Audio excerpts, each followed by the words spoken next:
to Women Wanting Women, where we explore topics that matter to women like us. We talk about being a woman, attracting women, and becoming more powerful women by developing more self-confidence and always reaching for the next level in our self-actualization. I'm your hostess, lesbian love coach Jordana Michelle.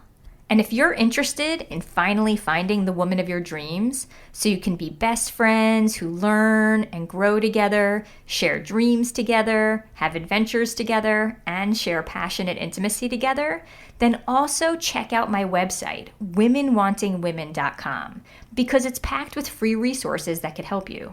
For example, there are free quizzes you can take, including one that will tell you what might be standing in your way of finding love, and another that will tell you what qualities the woman of your dreams will find most attractive about you when you meet her.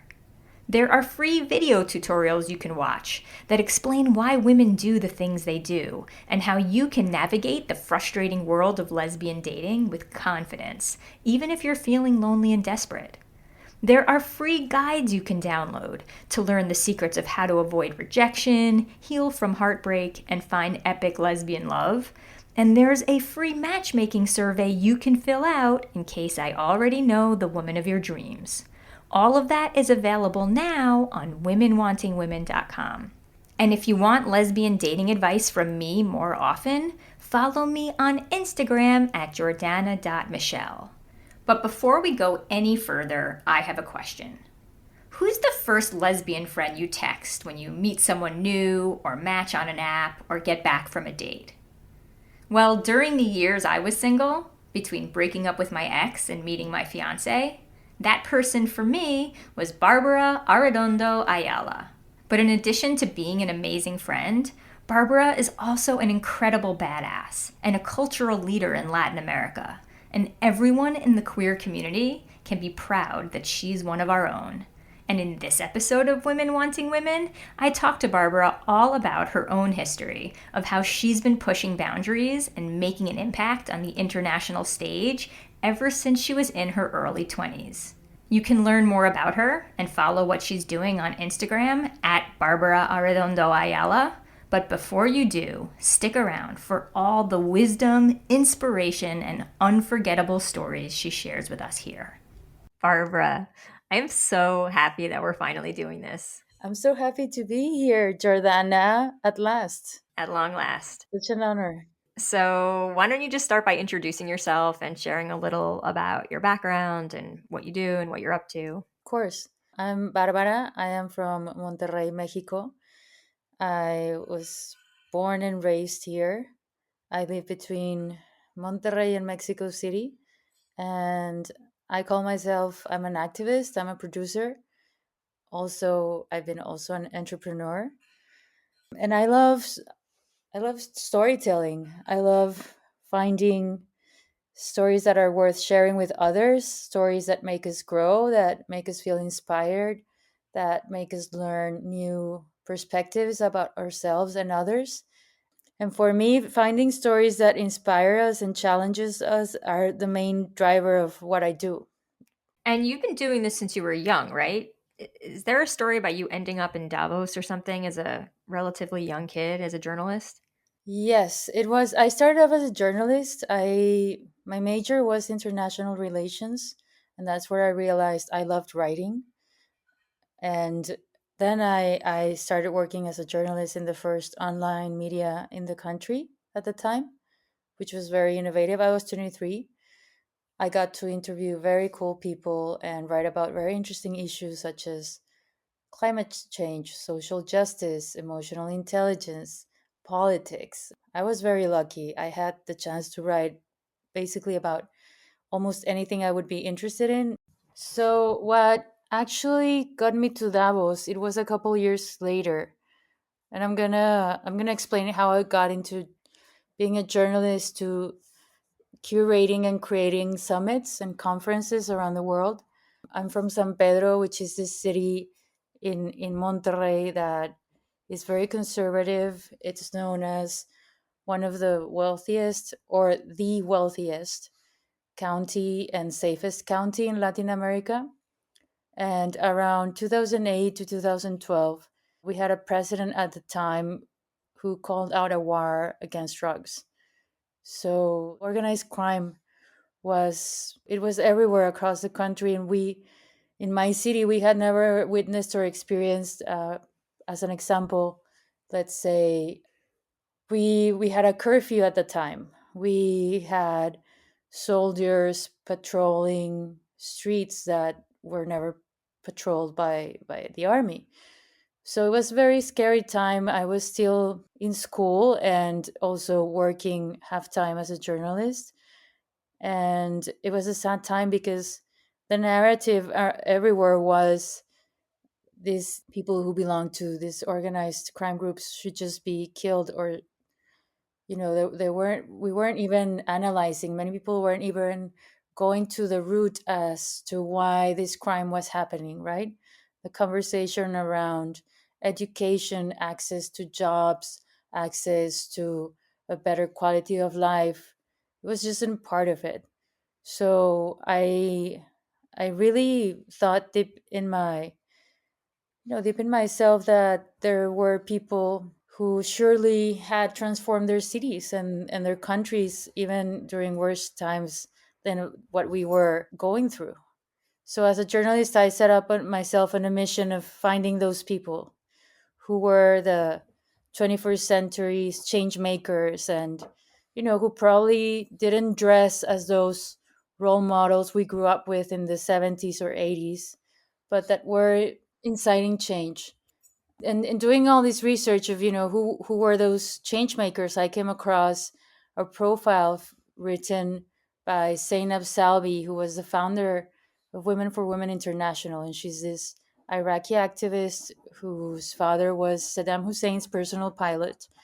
And she was their family was forced to move to Saddam's palace when she was 7 years old.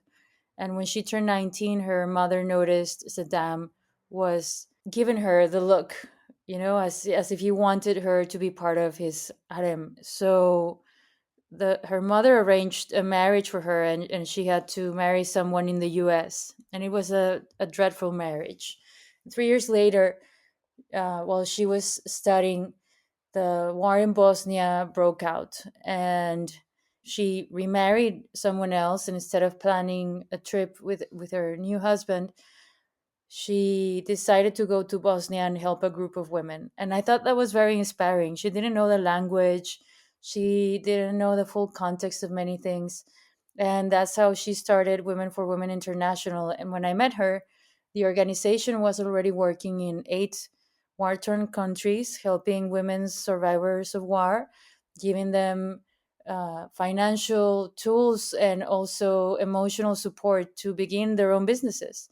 So I thought it was very inspiring, and meeting her really changed my life in the sense there are many people, who do have programs or best practices that we can learn from.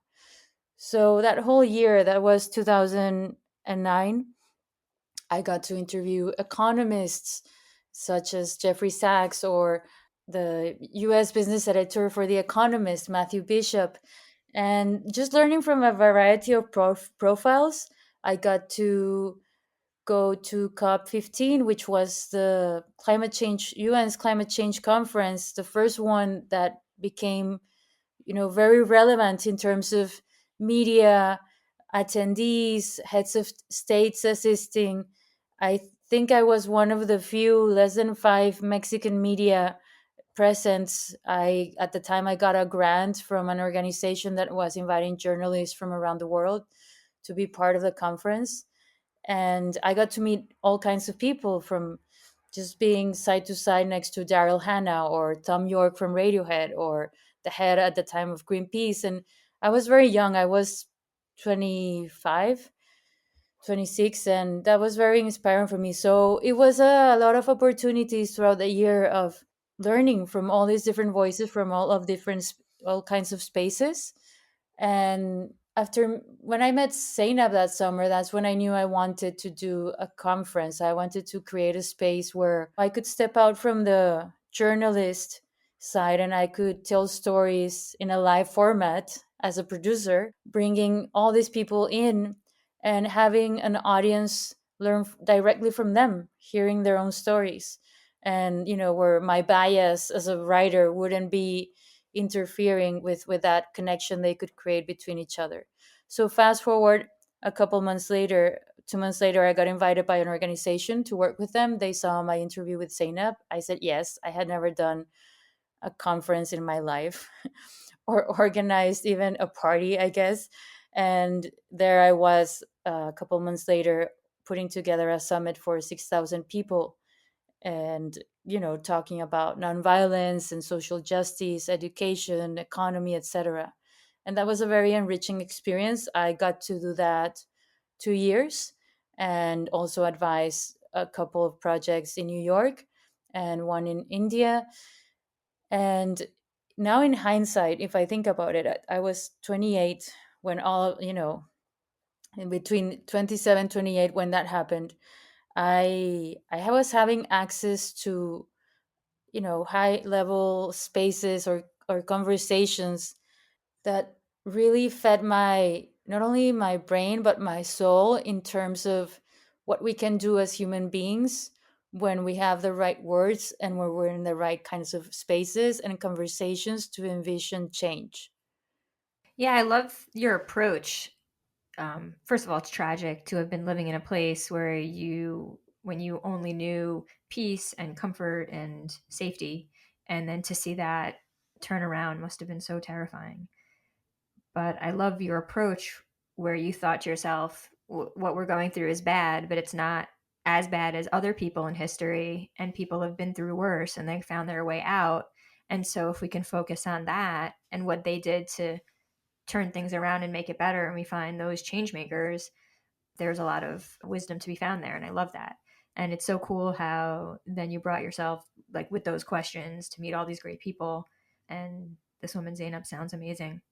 And I think the fact that growing up in a city where there's so much comfort can be good and bad. And in this sense, it wasn't the right space for innovation to grow at the time. The generations that came before us, to me, as a younger person at the time, I was very disappointed about the leadership that was going on in my own city. Many people decided to move, and to move to other cities in the US or to move to Mexico City. And I respect those decisions, but it's also, what kind of message are you giving to others who cannot move, whether it's for financial reasons or, whatever you call it. And I think, I've always been in a search of what leadership means and what we stand for, and what we can imagine when, we are always, what can we imagine when we bet on the possibility of a different kind of context. This is why storytelling is key for me. I love reading about, human history, human nature, neuroscience, all kinds of, different arenas, very different from mine, but they're very telling about how this our spirit was created, our beliefs, our cultural narratives, how you can understand why, certain people in certain kinds of cities respond one way to adversity or not. And for me, it was a chance. Crisis is an opportunity for change. And I'll just give you this quick example. Many years later, there was an op-ed published by Thomas Friedman in the New York Times about Monterrey, and he visited the city, I think, 6 years later, than this time, around like 2016, 17. And he said at the time, forget about Brazil, India, or China. The future of the world is coming out of Monterrey. He had come here to speak at a university, and just many people from my generation, this gap 5 years of this generation, we were so touched by this conflict, like we had never been in this comfort, that we all kinds of projects started to come out of this, from different kinds of businesses to different kinds of movements to all kinds of entrepreneurship initiatives. And I guess what I'm trying to say is, comfort is something we should be afraid of, because it narrows and limits our what we think of ourselves and what we think what our lives could look like.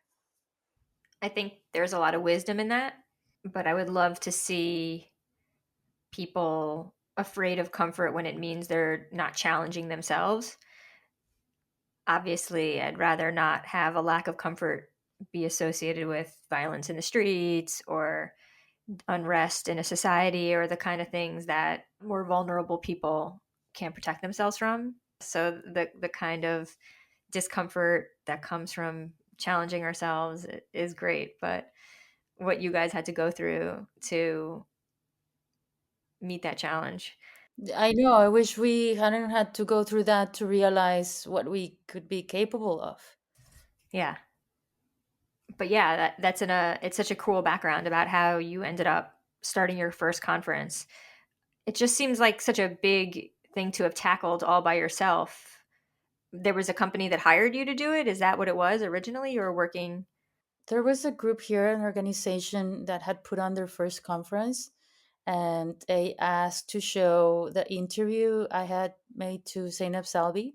So I remember walking into that space and just seeing 6,000 people watching the interview. I had realized, and the reality is, the minute I walked out of Zainab's interview, interviewed her in New York. I called my mom and I told her, I really want to put an event together. I want people to know her story outside of the article that I'm writing about her and her organization. And this happened within a year, from the moment I met her to the time the conference said. Like 14 months went by. That's a very short time. So this was an organization that was trying to put their first conference together, and after having access to that kind of content, they reached out to me and they asked me, do you know anyone who would want to work with us? We do this kind of project. And I said, I'll ask around. I'll think of someone. I didn't realize at the moment this woman was asking me if I wanted to join her until a couple weeks later. And I thought, maybe this is my chance to put together an event. Maybe it doesn't have the name, it's not called what I would like it to be called, but it's an opportunity for me to learn about producing events, or using the different kind of spaces to create change. So I went ahead and I took it.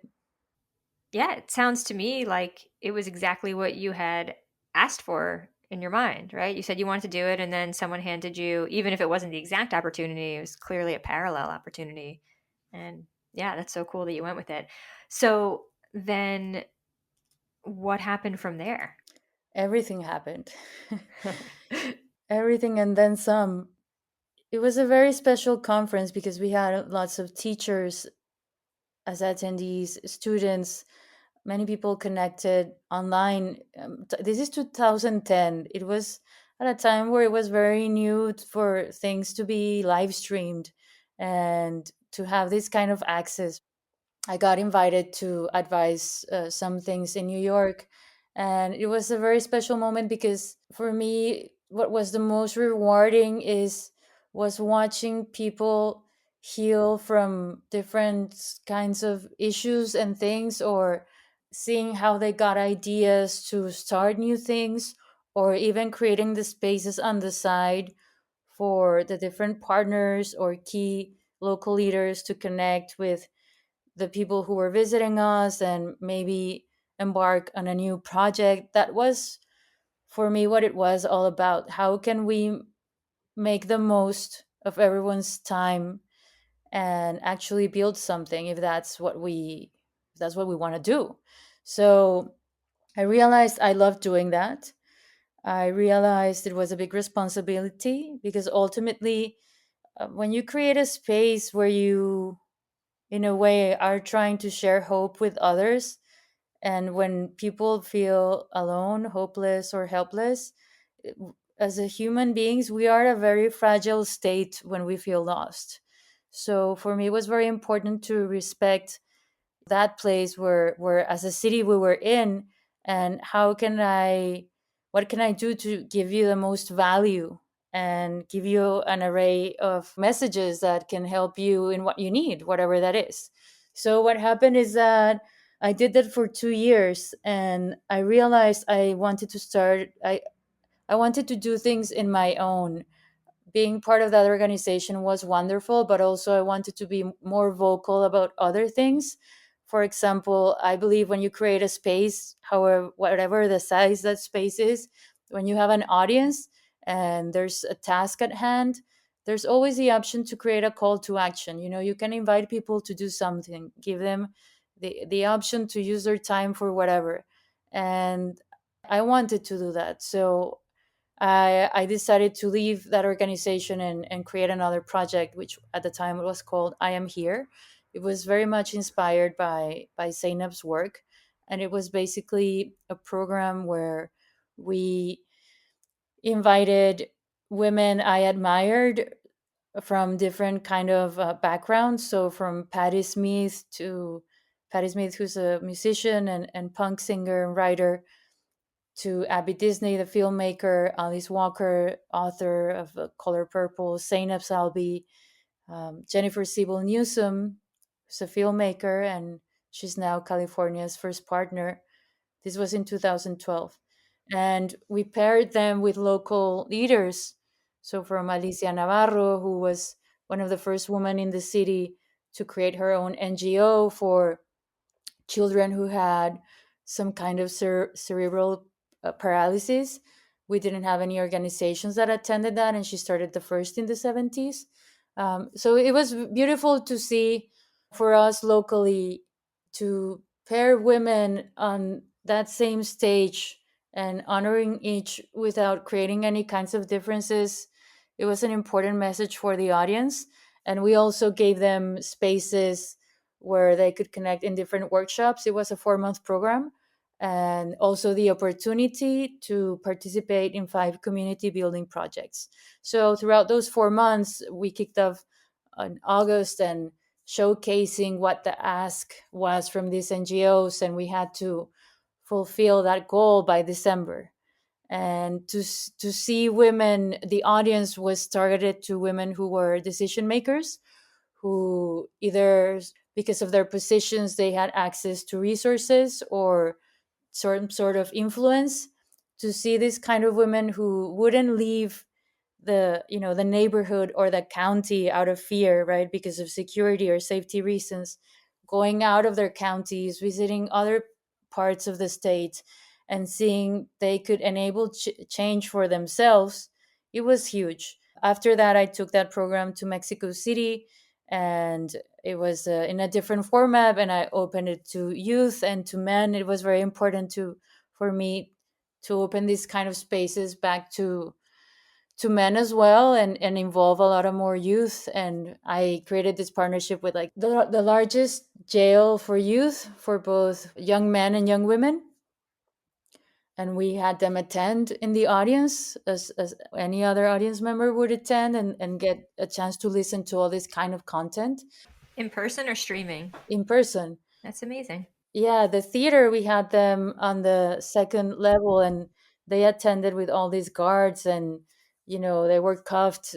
It was because there was young 14 to 12 to 16-year-olds just listening to messages from people from the US, Japan, Mexico, all parts of the world, and all kinds of issues and stuff. And 6 months later, I sat with the director of the jail, and he told me, to this day, all this youth asks me if what they heard was real. So all these little things gave me a lot of hope in what we are told can open new windows and what we can imagine as to be possible. And so that's how I get to Davos. I was invited. First, I was invited to be part of the Global Shapers group. Davos has 2 communities: the young global leaders and the global shapers. The global shapers were below 30. And then I got to meet a businesswoman who started her organization to empower women in Latin America and promote financial inclusion. So I joined her group, and she got invited to go to Davos, and it was very convenient that I was part of the Global Shaper community. And just being there and being part of this agenda setting, being someone that had been working from a grassroots perspective and with different kinds of formats, from storytelling, from writing stories to producing videos to producing spaces. It, without a doubt, it was a very interesting space to be at. Yeah, it's amazing. What an amazing background. And during those early years, you were doing all these amazing things on such an amazing global stage. But my understanding is you weren't quite out at that time, right? I was out when I came out when I was 30, so 10 years ago. Yeah. So, can we also go back to how old you were when you realized that you were gay, how that played out in the relatively conservative place that you were from, and how that was being in the closet on such a big stage? Well, I only realized until I was 28. So it wasn't as present. But when I was 28 and I started doing that I Am Here project, I did feel heavy in the sense because I had been vocal about so many issues and inviting people to speak out and do all kinds of things, that I felt like I was hiding something and I didn't like it. First of all, I didn't like hiding anything from my mother. I have a very close relationship with her. I didn't like not telling people this part of me, afraid of what they would think because of the kind of work that I was doing. And and after that first no, after the second I Am Here conference happened, I couldn't take it. So I came out first to my family. And I remember that I had this long relationship, and when that relationship ended, it lasted almost 5 years. A friend of mine had a very public blog, and I she invited me to write a blog about it, and I posted it and just put it everywhere on social media and shut down my computer. And that's how I basically came out to everyone. And at that point, you were a relatively public figure. Well, some people knew who I was in my hometown and in Mexico City, around the projects I was doing. But I was just I couldn't. It's just difficult, I guess, when people talk about their significant others or that part of their lives, and staying quiet or pretending you're not gay, or just I don't remember to this day what I would do, but just like not being in it. I I think I had had enough of hiding that part of my life. Yeah, and it's cool that it was only 2 years. You're a pretty straightforward, honest person. So, Yeah, 2 years me realizing it, and then 5 years hiding it when I was in a relationship where that wasn't a part of the partnership. it wasn't part of the deal. Exactly. Yeah, I remember. All right. So, since that relationship has ended and you've had others since then, and you've been out in the dating world, as far as I know you, you are the lesbian that gets hit on and pursued more than almost any other friend I've ever had. And so, since a lot of people come to me for dating advice and want to know how to be better at flirting and hitting on women, from the perspective of someone who is often receiving that attention, what advice do you think people who are hitting on other women should know? This is all very flattering, Jordana, but it's funny because, as you know, I'm not someone who necessarily likes attention. Just you even asking these questions, I get nervous. No, but you get it. You get it whether you want it or not. I know, it's really funny and it makes me nervous, and then I get very awkward. But I don't know if I I need to think of what advice. If anything, I think being, and this is cliche, but it's true, being authentic. There's nothing, I would say, even, I mean, at least for me, more attractive than authenticity. And also, I would say, just being kind to people.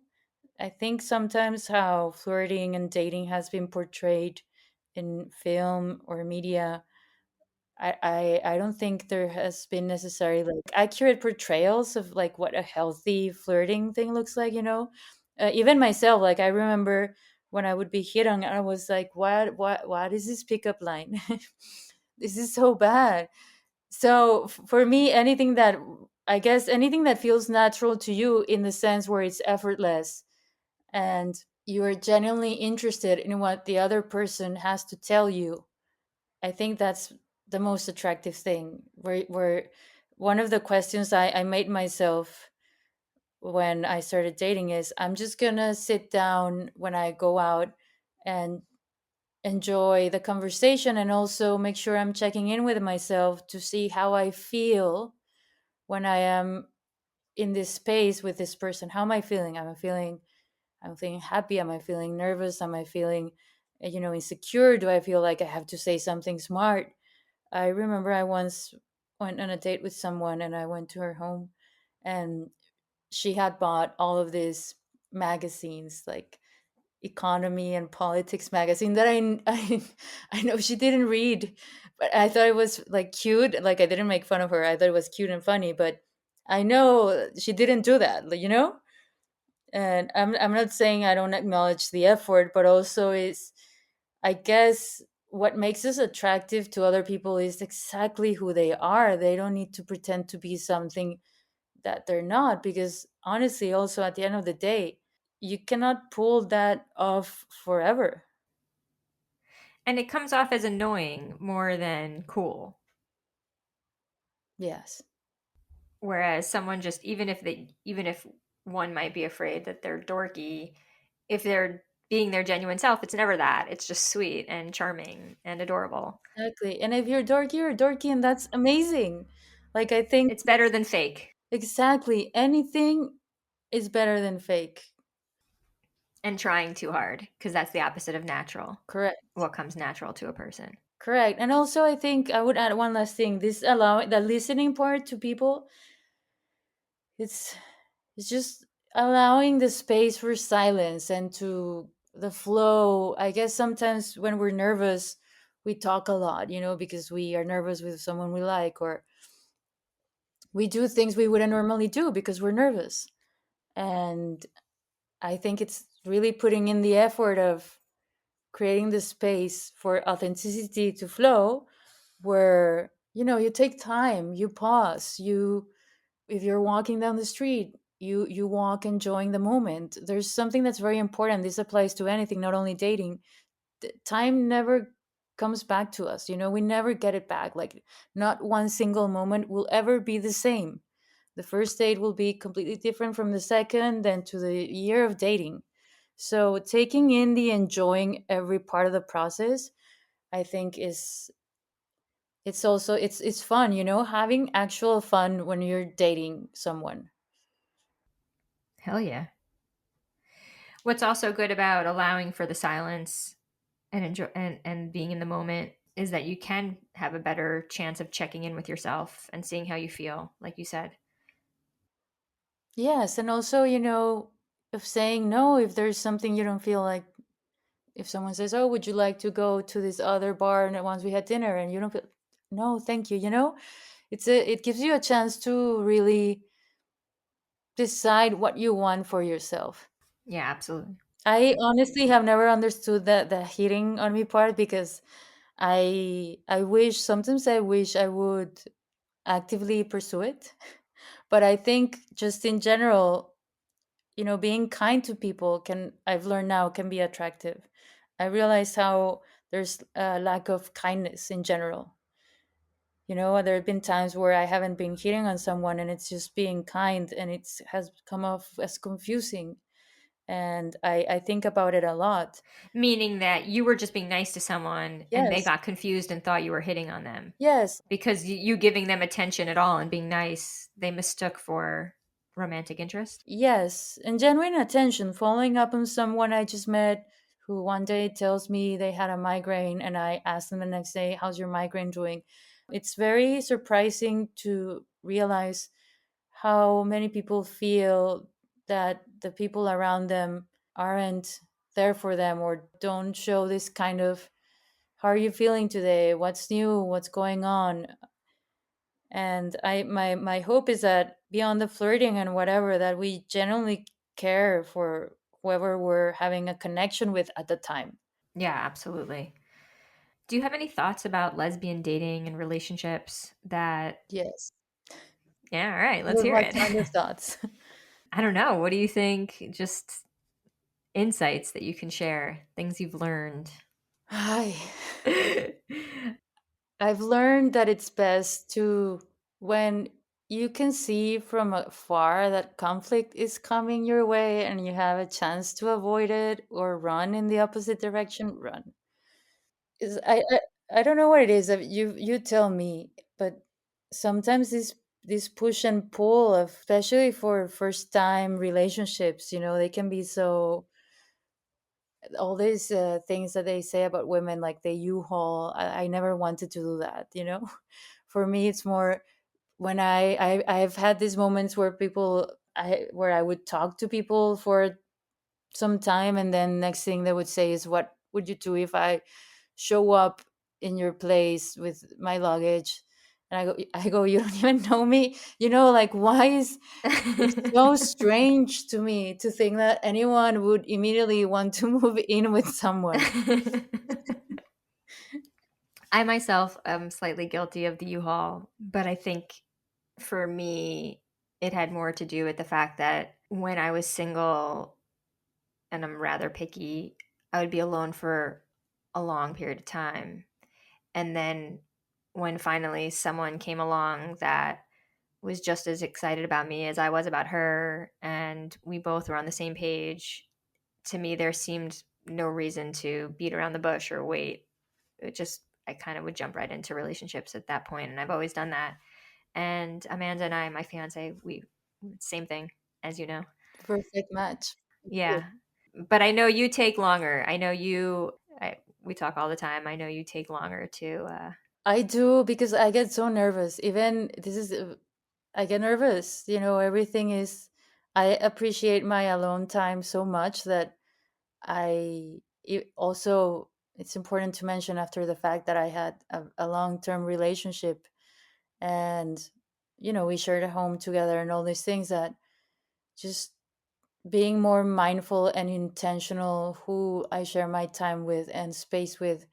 I remember just even being, when friends would be like, "Oh, I can stay and sleep over," just like my friends, if we went out, and I was like, "No, there's no one I want to share my bed with." Those kind of things, because even the energy, I am very sensitive to energy. So after that long relationship, I decided to take a whole different approach, just again, treasuring the time I had for myself, and then treasuring the time I could share with someone else, whether it would be dating or getting to know them or then being in a relationship.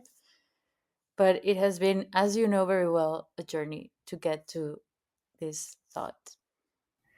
Absolutely.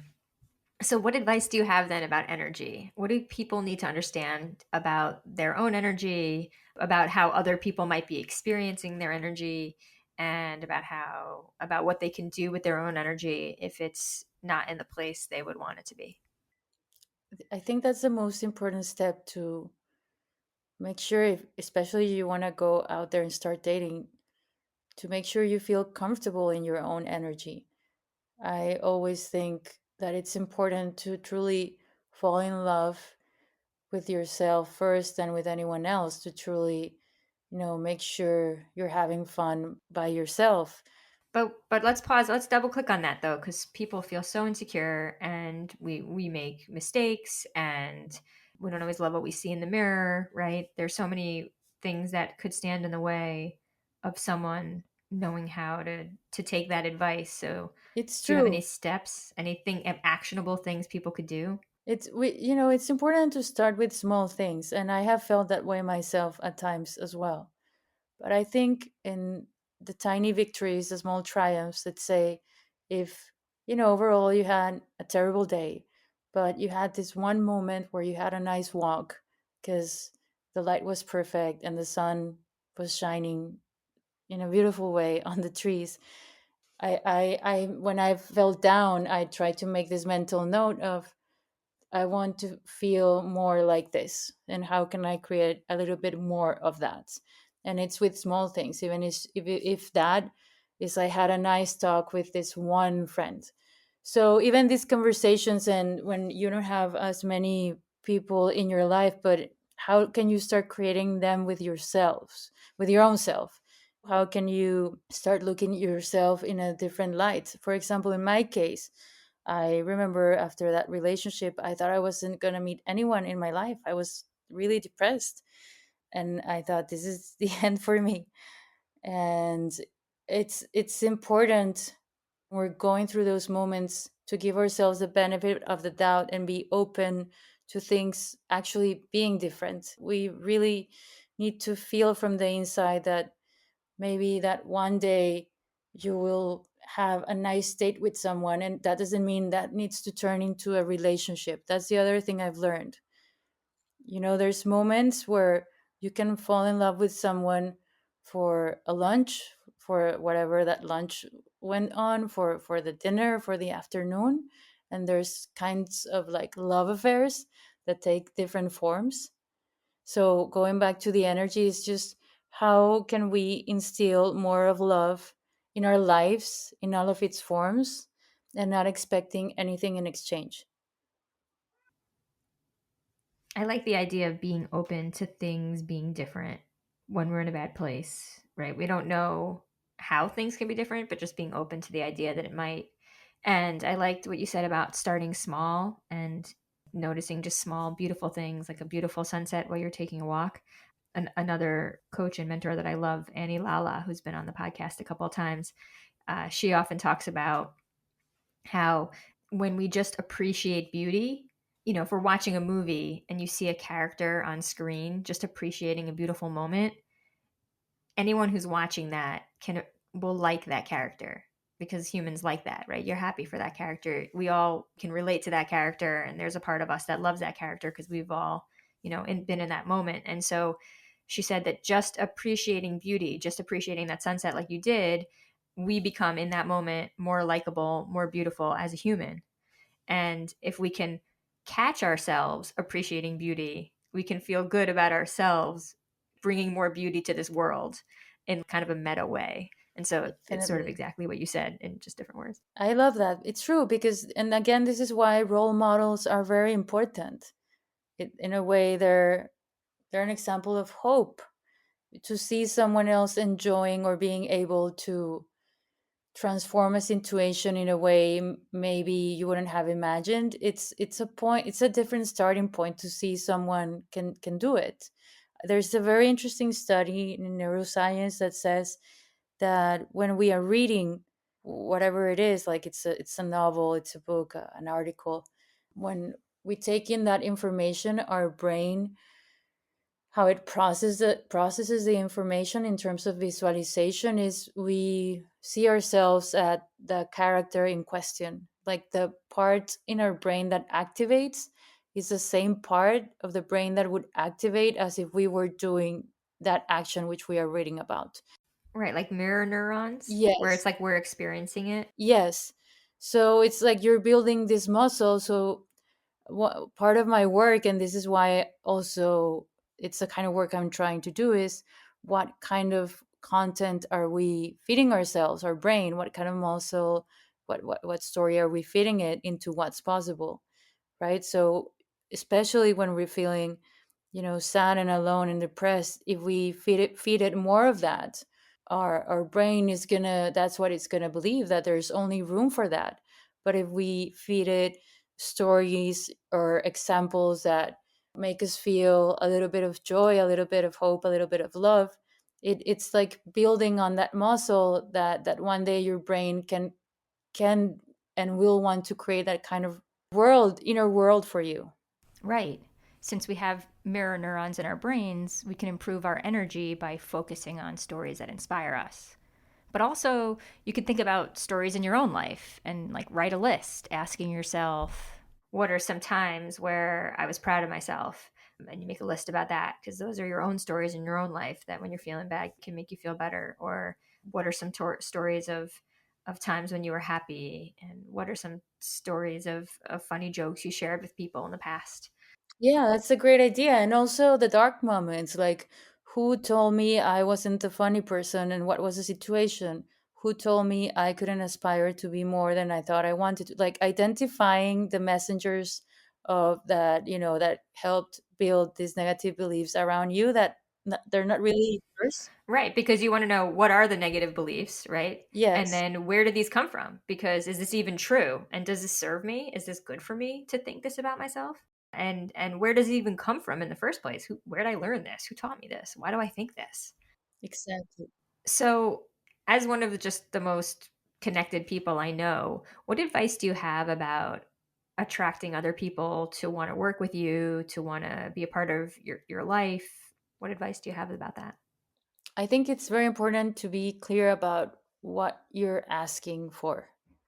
So in my projects, I try to be very concise in why am I approaching a certain person, what's the purpose of my project, what that means to me, what I expect to happen, why I thought of reaching out to that person.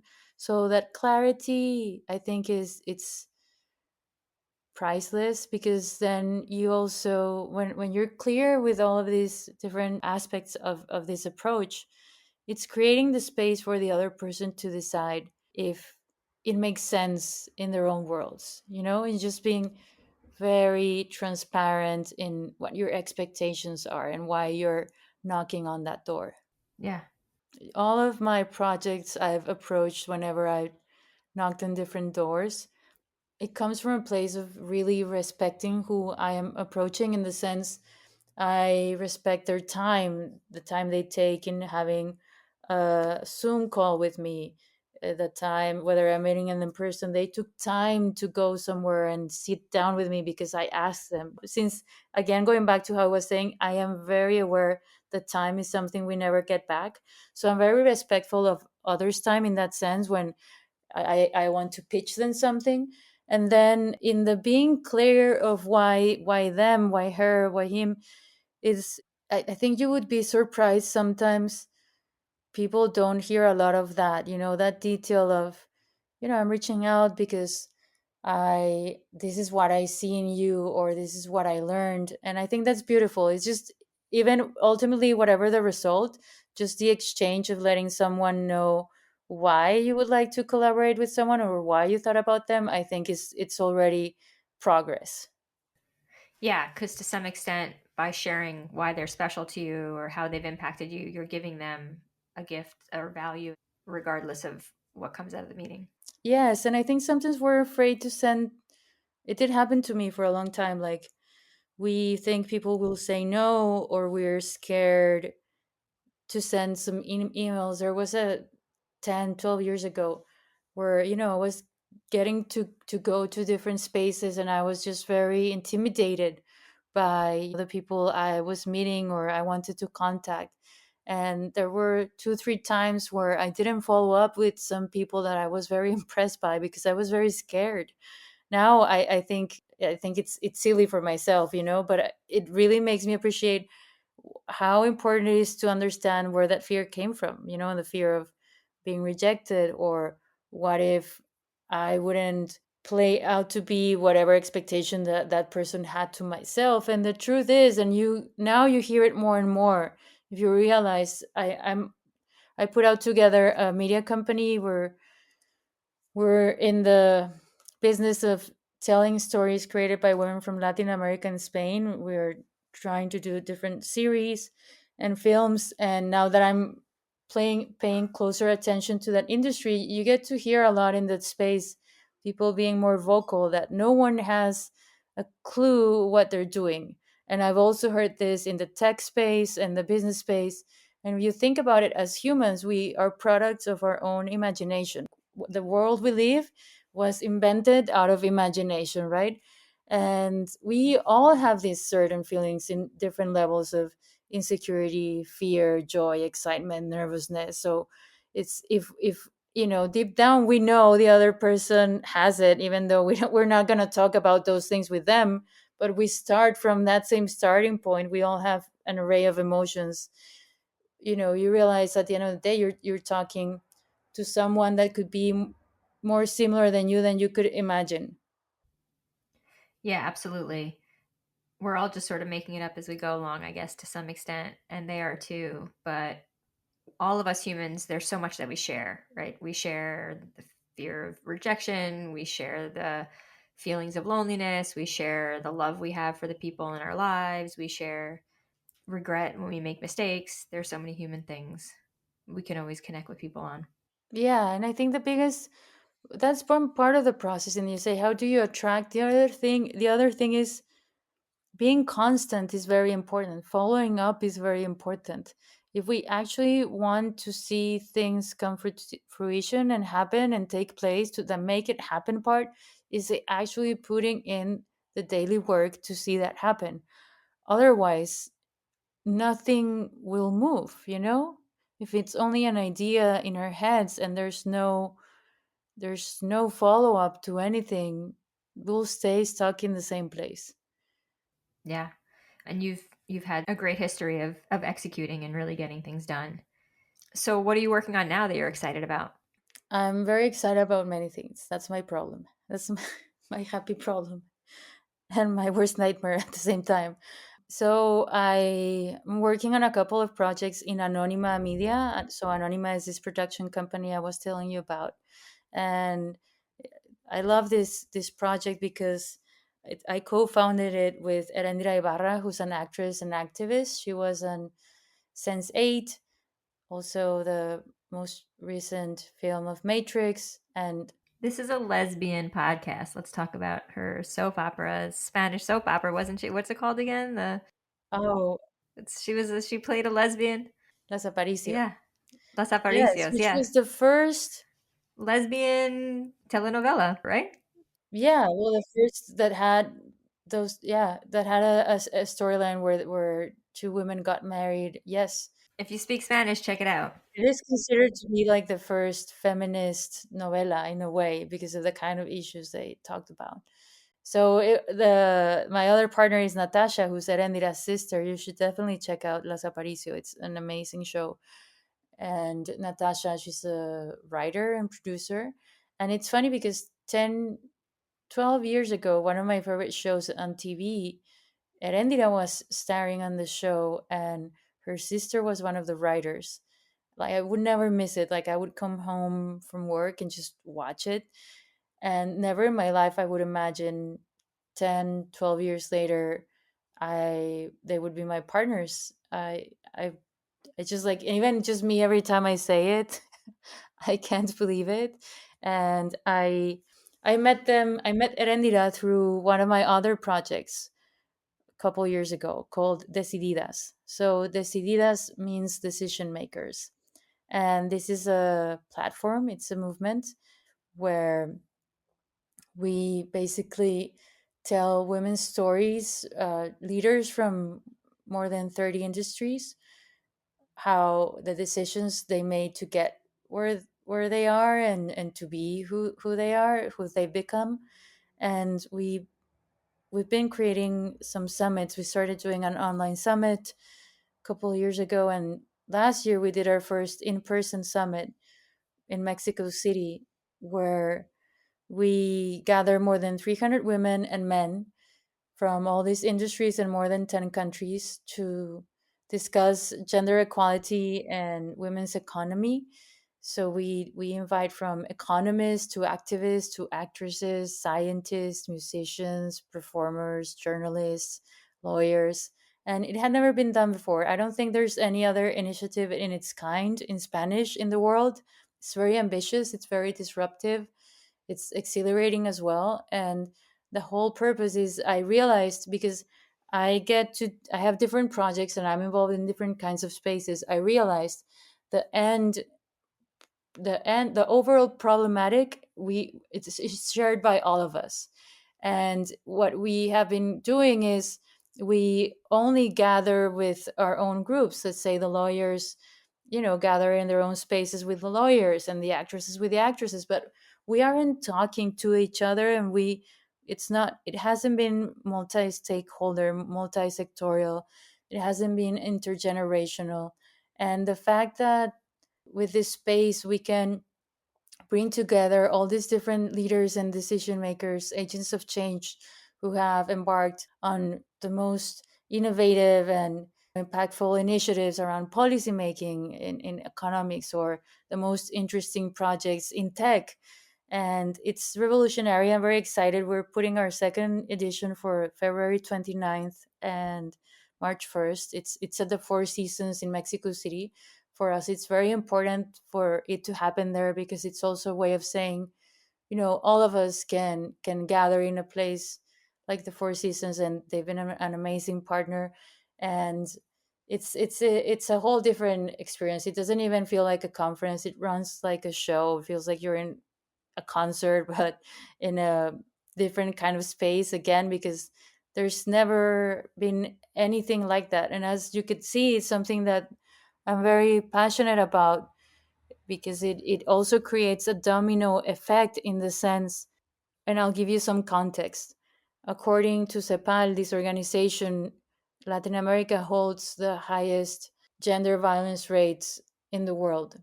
And Mexico, according to many different organizations, we hold the highest rankings in all different kinds of violence, from animal abuse to human traffic to gender violence. And we hold the worst first places around gender violence. So all of this data, and a lot of it's data driven. I work a lot with data. This has a direct impact in our economy, in our public health, in our security. So when you address these things from that perspective, and understanding that financial independence and education and financial opportunities in their a direct correlation with the levels of violence, and what's behind all of this is the stories we created in our culture as to why we feel we cannot access certain positions of power, or why there's a lot of codependency, or all these whys. So it's interesting to put this space together, where we could talk from mental health to investing, because we also invite different funds and investors, to banking, but also from storytelling and film and science and motherhood. It's a space where we cover the issues from A to Z in 2 days, in a very dynamic way. That sounds amazing. Do you want to get into the podcast you're working on too? Yes. And also, I recently started a podcast called Estas Morras, which would translate into like these girls. And it started off as an experiment, of course, with four other friends and myself. We are very different. We come from different backgrounds, different age groups, and we decided to put this together as a way, as a round table, to how can we talk about uncomfortable and hard things that we don't know what's the right way to say something, or what kind of opinion do I have around something that I don't know very well, in a way where it's a discourse that has the aim to be constructive.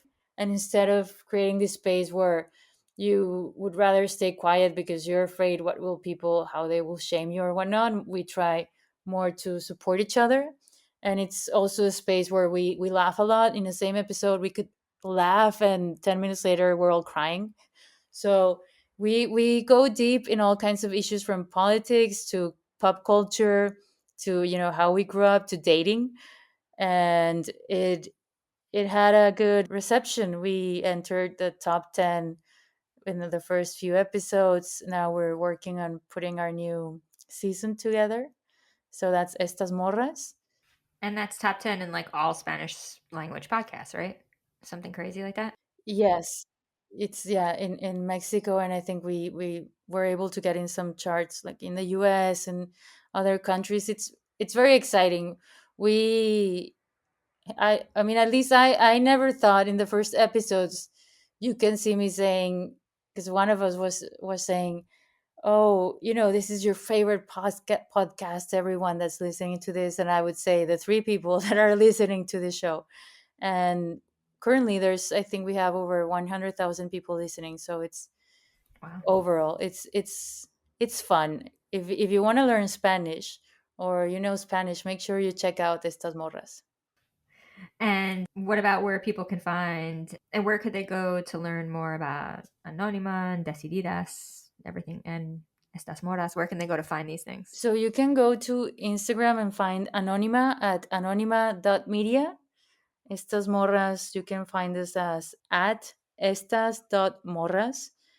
Decididas, you can find us as at decididas.summit. And yeah, check it out. I mean, it's fun. It's different. And where can they go to follow you?